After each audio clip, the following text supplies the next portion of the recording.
Shalom, saudaraku yang berbahagia dan dikasihi Tuhan Yesus Kristus.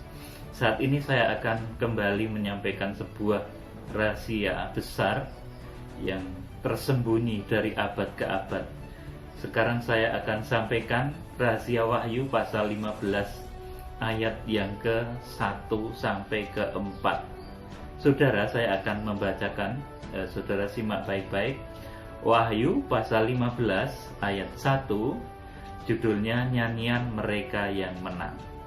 Dan aku melihat suatu tanda lain di langit, besar dan ajaib, 7 malaikat dengan 7 malapetaka terakhir, karena dengan itu berakhirlah murka Allah.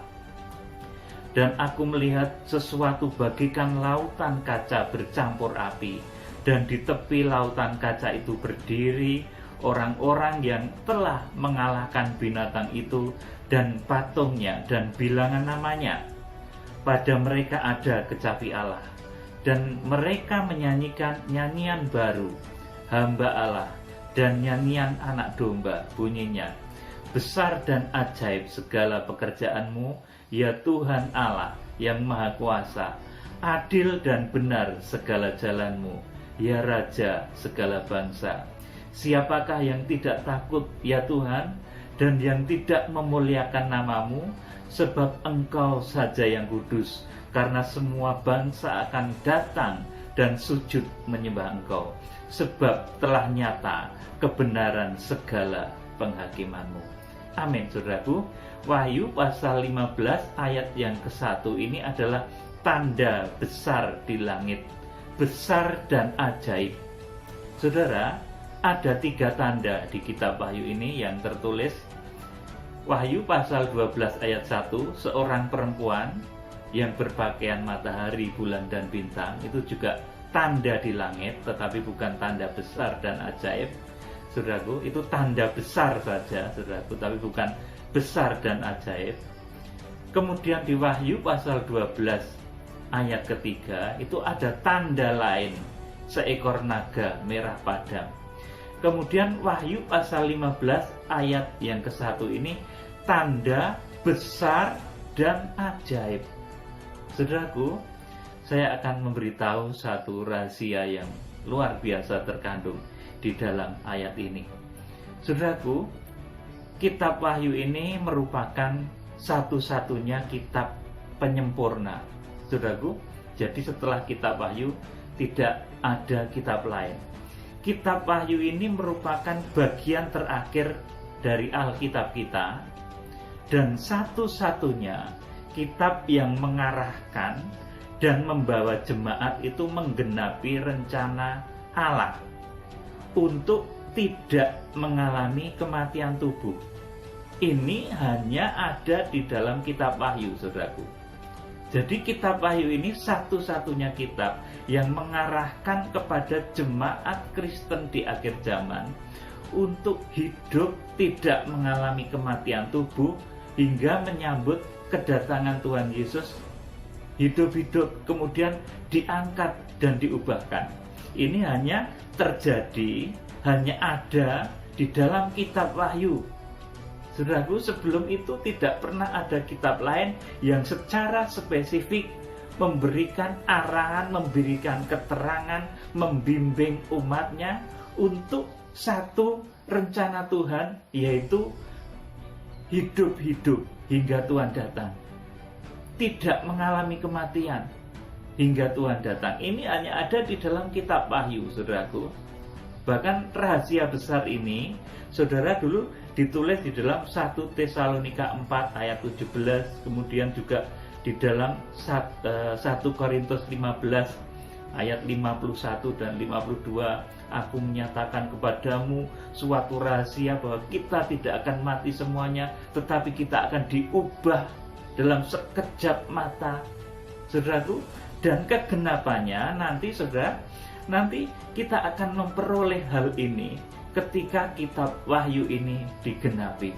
Saudaraku, jadi satu-satunya kitab penyempurna yang membawa umat Tuhan ini untuk tidak mengalami kematian tubuh ini cuma kitab Wahyu, saudaraku.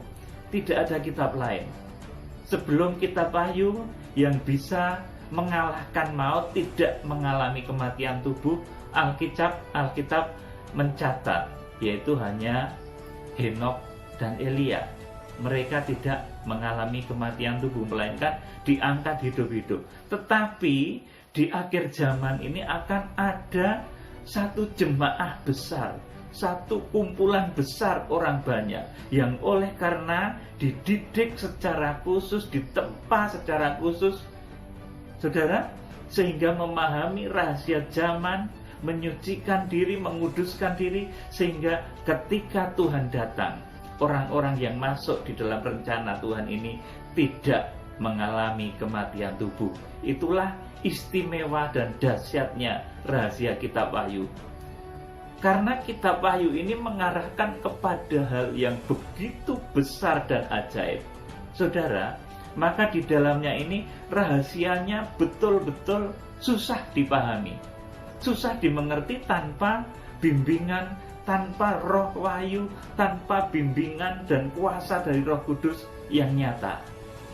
Kitab Wahyu ini seperti kalau dibaca oleh orang yang tidak penuh oleh Roh Kudus, apalagi orang dunia, ini seperti kitab halusinasi, saudaraku. Seperti kitab yang khayalan, saudaraku. Tetapi, saudaraku, ini karena memang kitab ini nanti akan membawa orang itu kepada sesuatu yang supranatural, luar biasa, ajaib. Bukan sekedar supranatural, tetapi sesuatu yang begitu ajaib, yaitu tidak mengalami kematian hingga Tuhan Yesus datang. Saudara, Wahyu pasal 15 ayat 1 ini adalah gambaran dari 7 tokoh yang di dalam kitab Wahyu pasal 1 ayat 16 disebut 7 bintang yang digenggam di tangan kanan Allah. Yang di Wahyu pasal 2 dan pasal 3 disebut 7 malaikat yang diberi surat oleh Tuhan. Tuliskanlah kepada jemaat Efesus, kepada malaikat jemaat Efesus, malaikat jemaat di Smyrna. Itu surat kepada manusia, yaitu hamba Tuhan yang diurapi tersebut. Kalau malaikat yang di dunia gaib, di alam gaib, Tuhan nggak perlu kirim surat seperti itu. Tetapi yang dituju oleh kitab Wahyu pasal 2 dan pasal 3, tuliskanlah kepada malaikat sidang jemaat di Efesus.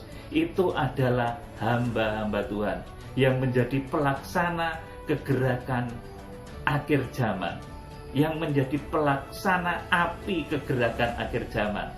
Itulah 7 hamba Tuhan yang digenggam di tangan kanan Allah. Dan Wahyu pasal 15 ayat 1 ini adalah ketika 7 hamba Tuhan tersebut menerima amanat, menerima mandat penghukuman 7 malapetaka terakhir, 7 bokor atau 7 cawan murka Allah. Saya baca kembali. Dan aku melihat suatu tanda lain di langit, besar dan ajaib. Kenapa besar dan ajaib, saudaraku?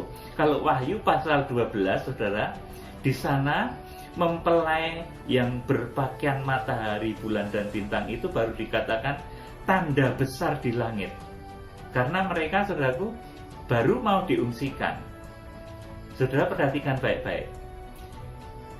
Saudara, Wahyu pasal 12 ayat 1, gereja, seorang wanita yang berpakaian matahari, bulan, dan bintang, itu secara fisik nggak ada, saudaraku. Tanda yang ditulis di sini, saudaraku, Wahyu pasal 15 di sini, saudaraku, dengan tanda yang ditulis di dalam Wahyu pasal yang ke-12 itu sama, yaitu dalam bahasa Greeknya saimeon, yaitu satu pralambang, satu isyarat, satu ngalamat, saudaraku.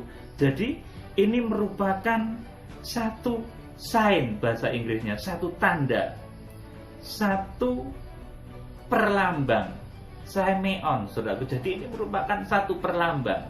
Wahyu pasal 12 kemarin saya katakan, wanita yang berpakaian matahari, bulan, dan bintang itu, kalau secara fisik sampai kapanpun nggak pernah akan terjadi, tetapi itu adalah satu perlambang, saudaraku.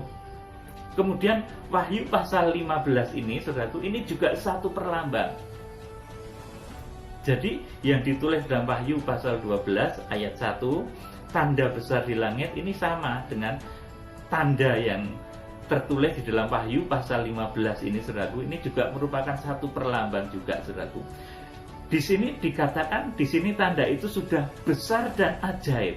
Kalau Wahyu pasal 12 mempelai sebelum diungsikan, sesaat sebelum diungsikan, itu tandanya dinyatakan tanda besar di langit, tapi belum besar dan ajaib. Wahyu pasal 15 ini disebut sebagai besar dan ajaib. Ini kenapa?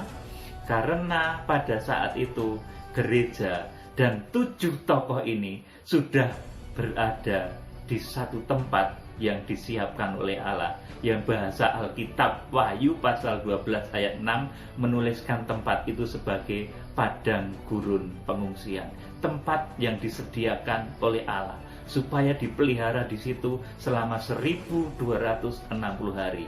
Wahyu pasal 12 ayat yang ke-14. Lari ke padang gurun di satu tempat yang disediakan oleh Allah supaya dipelihara jauh dari intaian iblis selama 1260 hari. Saudaraku, jadi di sini tandanya sudah besar dan ajaib karena sudah berada pada satu tempat yang terlindung oleh Tuhan. Kalau Wahyu pasal 12 ayat 1, wanita yang berpakaian matahari, bulan dan bintang itu, saudaraku, ini belum besar dan ajaib. Besar saja, maka tampaklah satu tanda besar di langit. Tetapi Wahyu pasal 15, dan aku melihat suatu tanda lain di langit, besar dan ajaib. Ini karena 7 tokoh, 7 hamba Tuhan bersama dengan jemaat-jemaatnya, bersama dengan jemaat-jemaat yang sudah diungsikan, sudah berada pada posisinya, yaitu di padang belantara pengungsian, satu tempat yang disediakan oleh Tuhan. Di sanalah nanti ke-7 tokoh ini nanti menerima mandat penghukuman 7 cawan murka Allah, 7 malapetaka terakhir. Saudaraku, jadi 7 cawan murka Allah ini terjadi selama masa antikris. Dunia dilanda masa antikris. Kemudian kita, gereja dari segala bangsa, suku, bahasa yang terukur rohaninya bersama dengan 7 tokoh yang tadi memimpin sudah berada di satu tempat, yaitu padang belantara pengungsian. Dan mereka, saudaraku, 7 tokoh ini di sana menerima mandat penghukuman 7 cawan murka Allah. Saudaraku, ini satu rahasia yang begitu ajaib dan luar biasa. Saya baca kembali, dan aku melihat suatu tanda lain di langit, besar dan ajaib, 7 malaikat dengan 7 malapetaka terakhir, karena dengan itu berakhirlah murka Allah. Jadi 7 cawan murka Allah, 7 bokor murka Allah ini terjadi selama 3,5 tahun, terjadi selama 42 bulan, terjadi selama 1260 hari, yaitu akan menimpa dunia dan antikris beserta orang-orang yang tertinggal bersama-sama dengan antikris di muka bumi. Saudaraku, mereka akan terkena hantaman hukuman 7 bokor, 7 cawan murka Allah. Jadi, sudah perhatikan baik-baik, 7 cawan murka Allah ini terjadi ketika masa antikris, yang lamanya adalah 1260 hari. Saudaraku, di padang belantara pengungsian ini yang ditulis dalam Wahyu pasal 12 ayat 6 dan ayat 14 ini, 7 tokoh itu menerima amanat, menerima, saudaraku, mandat untuk penghukuman 7 cawan ini. Saudaraku, kemudian ayat 2 perhatikan baik-baik. Dan aku melihat sesuatu bagaikan lautan kaca bercampur api, dan di tepi lautan kaca itu berdiri orang-orang yang telah mengalahkan binatang itu dan patungnya dan bilangan namanya. Pada mereka ada kecapi Allah. Saudara, ini mengenang kembali akan Musa setelah membawa bangsa Israel menyeberang Laut Teberau dengan mujizatnya yang dahsyat, membelah Laut Teberau. Saudaraku, ini terjadi juga ketika nanti gereja mengungsi ke pengungsian di padang belantara, di mana pada saat itu dikejar oleh si ular naga tua. Kemudian ular itu menyemburkan air, saudaraku, yang luar biasa dahsyatnya. Tetapi bumi menolong wanita itu, saudaraku. Saudara, ayat 2 ini, saudaraku, ini mengenang ketika bangsa Israel terhindar dari kejaran Fir'aun, kemudian mereka di tepi laut Teberau. Sesudah kemenangan itu, saudaraku, mereka menyanyikan puji-pujian, saudaraku. Jadi, saudaraku, di sini, saudaraku, ini mengenang bahwa ini, saudaraku, terjadi seperti juga ketika bangsa Israel lepas dari kejaran Fir'aun. Saudaraku, malaikat sidang jemaat, 7 malaikat bersama dengan jemaat-jemaatnya dari seluruh penjuru bumi, nanti ketika berada di satu tempat itu, saudaraku, tempat yang disediakan oleh Allah selama 1260 hari, mereka akan teringat ketika bangsa Israel lepas dari kejaran Fir'aun. Saudaraku, di sini digambarkan, dan aku melihat sesuatu bagikan lautan kaca bercampur api. Kalau dulu lautan Teberau, tetapi di akhir zaman ini gambarannya adalah lautan kaca bercampur api. Ini artinya proses yang begitu lebih dahsyat, saudaraku. Kalau dulu dari kejaran Fir'aun, tetapi, saudaraku, gereja akhir zaman ini akan terbang dengan 2 sayap burung nasar, saudaraku, menghindar dari bahaya iblis, antikris akhir zaman, saudaraku. Dan di tepi lautan kaca itu berdiri orang-orang yang telah mengalahkan binatang itu dan patungnya dan bilangan namanya. Pada mereka ada kecapi Allah. Saudaraku, di sini, saudaraku, ini digambarkan sebagai orang-orang yang telah menang, telah mengalahkan binatang itu, saudaraku. Ini karena dipastikan orang yang di dalam pengungsian ini nantinya adalah orang-orang yang akan diangkat dan diubahkan ketika Tuhan Yesus datang. Dan nanti ini merupakan pasukan yang dibawa oleh Tuhan Yesus ketika Tuhan menyatakan dirinya. Jadi Tuhan sesudah datang membangkitkan yang mati, dari Adam sampai akhir zaman dibangkitkan, kemudian mempelai di padang belantara pengungsian ini, saudaraku, diubahkan dalam bentuk, dalam tubuh kemuliaan, kemudian, saudaraku, perjamuan kawin anak domba, kemudian perang melawan antikris, nabi palsu, kemudian beserta dengan pengikut-pengikutnya, raja-raja di bumi yang bersepakat untuk melawan Tuhan yang Maha Kuasa di akhir zaman. Saudaraku, jadi ini Wahyu pasal 15 ayat yang kedua ini mengenang. Jadi ketika nanti kita berada di padang pengungsian, nanti kita akan mengenang juga ketika Israel terhindar dari kejaran Fir'aun, kemudian menyanyi, pada mereka ada kecapi Allah, saudaraku. Jadi, saudaraku, Wahyu pasal 14, karena ini Wahyu pasal 15, Wahyu pasal 14 di sana dikatakan mempelai di padang gurun itu menyanyikan satu nyanyian baru, denting kecapi nyanyian baru, desau air bah, deru guru. Artinya bencana-bencana yang terjadi di muka bumi ini, saudaraku, di dalam pandangan mempelai wanita di padang belantara nantinya itu terdengar begitu indah, seperti denting kecapi dan nyanyian baru. Saudaraku, inilah maksud dari Wahyu pasal 15 ayat yang kedua. Saudaraku, pada mereka ada kecapi Allah. Dan mereka, ayat 3 saya bacakan, saudaraku. Dan mereka menyanyikan nyanyian Musa, perhatikan, hamba Allah, dan nyanyian anak domba bunyinya. Besar dan ajaib segala pekerjaanmu, ya Tuhan, Allah yang Maha Kuasa, adil dan benar segala jalanmu, ya Raja segala bangsa.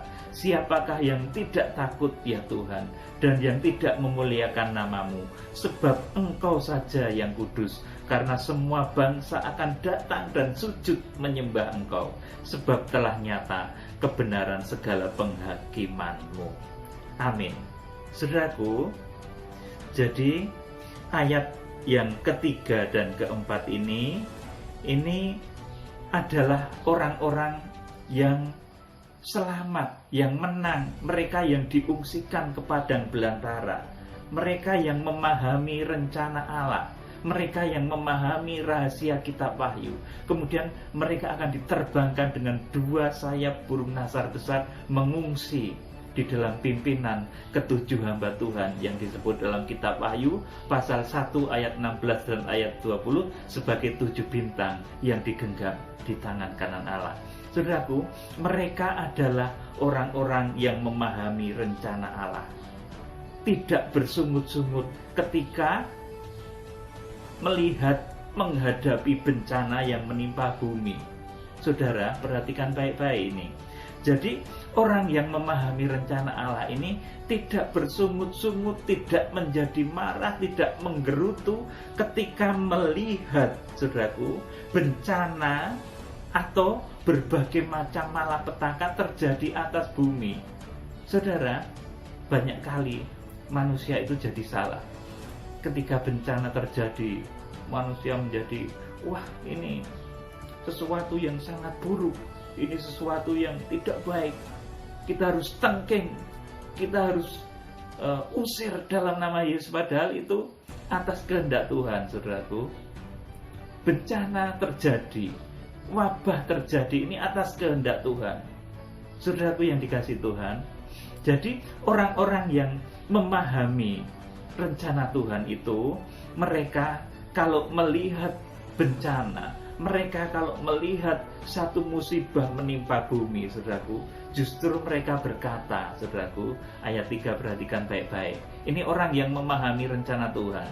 Dan mereka menyanyikan nyanyian Musa, hamba Allah, dan nyanyian anak domba bunyinya. Besar dan ajaib segala pekerjaanmu, ya Tuhan Allah yang Maha Kuasa. Adil dan benar segala jalanmu, ya Raja segala bangsa. Saudara, orang yang memahami rencana Tuhan, kalau melihat bencana terjadi di muka bumi, itulah yang terjadi di muka bumi, saudara, mereka akan berseru, besar dan ajaib segala pekerjaanmu, ya Tuhan Allah yang Maha Kuasa. Adil dan benar segala jalanmu. Saudara, kalau ada bencana, ada wabah, ada musibah, bencana yang dahsyat, saudaraku, itu keadilan Tuhan. Saudara, jangan menggerutu, jangan protes, jangan bersungut-sungut. Saudara harus memahami cara berpikirnya Tuhan. Di sini dikatakan, besar dan ajaib segala pekerjaanmu, ya Tuhan Allah yang Maha Kuasa. Adil dan benar segala jalanmu. Meskipun ada wabah, meskipun ada bencana tsunami, bencana gempa yang dahsyat, saudara, tetapi orang-orang itu tetap akan berkata, adil dan benar segala jalanmu. Saudara, tidak malah menengking dalam nama Yesus. Saudara, wong itu yang mengadakan Yesus malah ditengking, saudaraku. Itu untuk rencana Tuhan di akhir zaman, saudaraku. Jadi pahamilah, kalau segala sesuatu itu sedang terjadi atas kehendak Allah, yang betul saudara kerjakan. Saudara harus berdoa, bersimpuh di hadapan Tuhan. Adil dan benar segala jalanmu. Ini nyanyian Musa, nyanyian hamba Tuhan yang dahulu mencurahkan 10 tulah di Mesir. Nyanyian anak domba juga, nyanyian Tuhan Yesus. Sudah perhatikan baik-baik. Dan mereka menyanyikan nyanyian Musa, hamba Allah, dan nyanyian anak domba bunyinya. Besar dan ajaib segala pekerjaanmu, ya Tuhan Allah yang Maha Kuasa. Adil dan benar segala jalanmu, ya Raja segala bangsa. Jadi meskipun, saudaraku, di Mesir terjadi tulah 10 kali, saudara, kemudian bahkan ketika Fir'aun mengejar, kemudian lautan terbelah, bangsa Israel menyeberang, saudaraku. Pada saat itu bencana-bencana, saudaraku, terjadi di Mesir. Saudara, mereka berseru apa? Besar dan ajaib segala pekerjaanmu, ya Allah yang Maha Kuasa. Adil dan benar segala jalanmu. Seperti di tengah-tengah saat ini terjadi, saudara jangan bersungut-sungut, saudara jangan protes, saudara jangan menengkeng segala sesuatu yang terjadi. Saudara berkatalah seperti ini. Ini nyanyian Musa, nyanyian hamba Tuhan yang dipakai untuk menciptakan 10 tulah di Mesir, saudaraku. Jangan ditengkeng 10 tulah itu, saudaraku. Jangan ditengkeng nanti, saudaraku, cawan murka yang akan dilepaskan oleh 7 tokoh itu nggak akan bisa saudara tengkeng sekalipun. Karena itu merupakan jalan Tuhan. Di sini dikatakan, besar dan ajaib segala pekerjaanmu ya Tuhan. Allah yang maha kuasa, adil dan benar segala jalanmu, ya Raja segala bangsa. Jadi ketika kita melihat bencana, ketika kita melihat wabah, ketika kita melihat musibah terjadi di muka bumi, seruan kita hendaknya adil dan benar segala jalanmu, ya Allah, besar dan ajaib segala pekerjaanmu. Saudaraku, segala yang terjadi, apalagi di akhir zaman ini, bencana-bencana yang terjadi, saudara nanti ketika menghadapi hal-hal semacam itu, jangan mengutuki Tuhan, jangan menyumpah serapai, saudaraku. Jangan, wah ini kok bencana kok seperti begini, bisnis saya jadi nggak karu-karuan, ataupun berseru dengan perkataan-perkataan yang nggak baik. Ayo kita tengking saja, saudaraku. Lawang itu yang bikin Tuhan kok mau ditengking, saudaraku. Kalau Tuhan sudah selesai dengan rencananya, nanti akan ada proyek selanjutnya yang akan dikerjakan oleh Tuhan. Saudaraku yang dikasih Tuhan, kita akan melihat.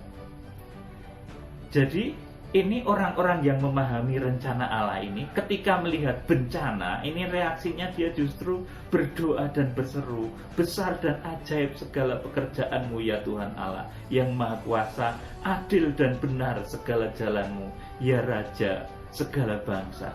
Padahal yang akan dilakukan oleh 7 tokoh itu sebentar lagi apa? Kita akan lihat, saudaraku. Padahal ini sebentar lagi yang akan terjadi, saudaraku. Judulnya Wahyu pasal 16 ayat 1, ketujuh malaikat. Dan aku mendengar suara yang nyaring dari dalam bait suci berkata kepada ketujuh malaikat itu, pergilah dan tumpahkan ketujuh cawan murka Allah itu ke atas bumi. Ayat 2 perhatikan, maka pergilah malaikat yang pertama dan ia menumpahkan cawannya ke atas bumi, maka timbullah bisul yang jahat dan yang berbahaya pada semua orang yang memakai tanda dari binatang itu dan yang menyembah patungnya. Saudaraku, jadi saudaraku, orang-orang yang memahami rencana Allah yang berada di padang belantara pengungsian itu menyanyi, berseru, benar dan adil segala jalanmu ya Allah. Padahal pada saat itu, saudaraku, di bumi terjadi malapetaka. Apa kira-kira seperti itu dianggap wong sadis, saudaraku? Tidak, saudaraku. Itu orang yang memahami rencana Tuhan, saudaraku. Jadi, saudaraku, di sini maka pergilah malaikat yang pertama dan ia menumpahkan cawannya ke atas bumi, maka timbullah bisul yang jahat. Bisul yang jahat ini dalam bahasa Greeknya helkos, saudaraku. Helkos itu sebuah penyakit bisul yang begitu ganas, kanker yang begitu ganas, yang meledak, kemudian akan bernanah, menimbulkan bau busuk yang tidak karu-karuan, yang sangat parah, sangat cepat penyebarannya, saudaraku. Tidak hanya seperti sekarang. Kalau sekarang ini saya katakan mungkin masih enak ya, saudaraku. Corona itu nggak menimbulkan bekas-bekas yang mengerikan di dalam tubuh orang yang terkenanya, saudaraku, masih utuh orangnya. Tetapi nanti ketika penyakit helkos ini terjadi, bisul yang jahat, Wahyu pasal 16 ayat 2 ini terjadi, ini penyakit itu begitu parah, bisul yang begitu instan, cepat, kemudian penularannya juga sangat cepat, saudaraku. Kemudian nanti meledak, menimbulkan suatu bau yang sangat busuk, kanker yang sangat cepat, kanker ganas yang begitu cepat. Ini helkos di akhir zaman, saudaraku. Nanti akan menyebar, saudaraku. Dan penyakit ini saya belum bisa mengatakan itu wujudnya seperti apa, tetapi ini satu penyakit bisul yang sangat ganas, jahat, dan nanti itu ada bentuk yang mengerikan di dalam setiap orang yang terkena. Tidak seperti sekarang, kalau corona ini tidak menimbulkan bentuk yang aneh di dalam penderitanya, tetapi Holocaust ini nanti akan merubah wajah, merubah bentuk tangan, merubah kaki, menjadi penuh bisul yang sangat mengerikan, dan itu terjadi instan, saudaraku. Itu wabah di akhir zaman yang akan dicurahkan oleh malaikat sidang, yang di dalam Wahyu pasal 1 ayat 16 disebut sebagai 7 bintang yang digenggam di tangan kanan Allah. Itu penyakit Holocaust nanti akan ditumpahkan ke bumi ini, saudaraku. Jadi begitu dahsyat. Tetapi di tengah-tengah dicurahkannya hukuman itu, saudaraku, ini jemaat-jemaat yang berada di pengungsian, mereka menyanyi, besar dan ajaiblah karyamu, adil dan benarlah jalanmu, Raja segala bangsa yang maha kuasa. Saudaraku, itu lagunya Musa, saudaraku. Lagunya Musa dan lagunya anak domba. Musa yang pernah menumpahkan 10 tulah di Mesir. Kemudian lagunya Tuhan Yesus anak domba itu, saudaraku, dia juga jadi menyanyikan satu pujian nyanyian baru, saudaraku, yang luar biasa, saudaraku. Jadi saudaraku, orang yang memahami rencana Allah ini, dia memiliki satu nyanyian baru, memiliki denting kecapi nyanyian baru. Ketika melihat bencana, dia tidak takut, saudaraku, dia tidak gentar, saudaraku, tetapi dia akan berkata, besar dan ajaib segala pekerjaanmu ya Tuhan Allah yang Maha Kuasa, adil dan benar segala jalanmu ya Raja segala bangsa. Itulah seruan doa penyembahan dari orang-orang kudus yang memahami rencana Allah. Saudara, sekarang saya serukan kepada saudara, kalau berdoa seperti ini, besar dan ajaib segala pekerjaanmu, saudara berdoalah, bersyukurlah, jangan malah menengking, saudaraku. Kalau ternyata, saudaraku, satu nubuat seperti Holocaust tadi itu terjadi karena ucap nubuatnya, ucap mulutnya ketujuh tokoh itu, saudaraku, itu nggak bisa ditengking, saudaraku, karena itu berasal dari Tuhan. Itu cawan berasal dari Tuhan. Ketika cawan itu harus diluncurkan ke muka bumi, siapa yang menengking, saudaraku? Nggak akan bisa, karena saudaraku ini Tuhan yang berkehendak, saudaraku. Jadi saudaraku, sebagai orang yang memahami rencana Allah, mari kita berseru, besar dan ajaib segala pekerjaanmu ya Tuhan Allah yang Maha Kuasa, adil dan benar segala jalanmu ya Raja segala bangsa. Saudaraku yang dikasihi Tuhan, jadi kiranya Tuhan memberkati saudara dengan roh hikmat dan pengertian, mengerti bahwa rencana Tuhan ini terjadi. Kita jangan bersungut-sungut, kita jangan menjadi protes, kita jangan menjadi buruk sangka kepada Tuhan, melainkan kita harus bisa berseru, adil dan benar segala jalanmu. Karena itulah nyanyian Musa, nyanyian anak domba, nyanyian orang-orang yang akan diungsikan nanti di dalam kepemimpinan 7 bintang di tangan kanan Allah.